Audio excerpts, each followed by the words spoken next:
the Democrats have presided over a criminal invasion of the United States of America.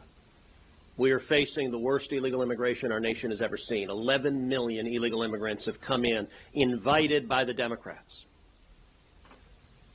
When Joe Biden came into office, he inherited the lowest rate of illegal immigration in 45 years. All he had to do was nothing. Just sit there and stare at the wall. But instead, he deliberately broke the system. This chart on the right shows when Biden came into office, you had historic lows the instant he was sworn in. The numbers skyrocketed. It went from the lowest rate in 45 years to today, the highest rate in the history of our nation. This is deliberate. Now today, President Biden and the Democrats have a press conference. And here's what they're announcing. He could have stopped this every single day of his presidency. When he signs this executive order, the only question anyone should ask is, why didn't you do this in 2021? Why didn't you do this in 2022? Why didn't you do this in 2023? Why didn't you do this last month or the month before or the month before? How many dead bodies is enough? You never know when your gym crush might finally notice you. So don't let sweating get in the way of your... You want to understand the consequences? Take a look at the two police officers in New York who were shot this week by an illegal alien that Joe Biden and the Democrats released. The assailant, Bernardo Raul Castro Mata, is a name really out of Charles Dickens. Mata is Spanish for he kills.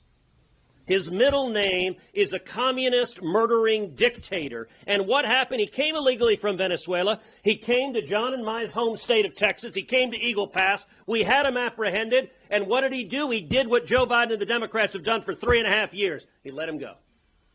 He let him go.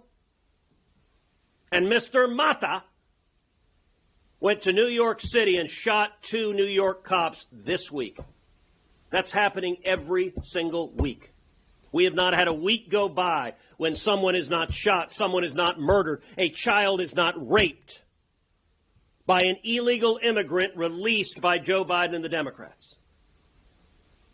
Now, understand what is going on here. This is election year politics. And by the way, we've seen this game before. Apparently the Democrats have one playbook, which is create a crisis, and then a couple of months before the election, do something very mild to address the crisis and say, see, problem solved. We saw this with gas prices. Right before the last election, gas prices had doubled. People were hurting. And what did he do? Right before the election, he releases oil from the Strategic Petroleum Reserve. Gas prices fell a little bit. And they victory lap that they've reduced gas prices a tiny bit from the massive historic highs they've had. We also saw this on student loans. Last election, right before the election, what does Joe Biden do? He says, I'm giving away $1 trillion to young people. By the way, young people, come vote for Democrats now. Now, he knew he was lying to them. He knew what he was doing was illegal. He knew the Supreme Court would strike it down, and of course it did. This is the same game. What they are announcing is they're going to issue an executive order that normalizes illegal immigration at 4,000 people a day. 4,000 people a day is 1.5 million a year. And understand on this chart, I'm actually going to pull this chart over here because what they're doing is unusually cynical.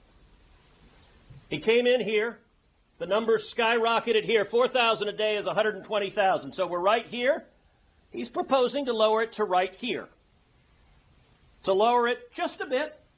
And then to play the same game he played on gas prices, say, look at the great victory. And by the way, if, God forbid, Joe Biden is reelected, the number will go from 120 back up to here, because this is what they want.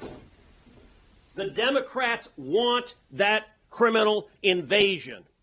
And the police officers being shot, the young women being murdered, the children being raped, they're unwilling to stand up and protect them.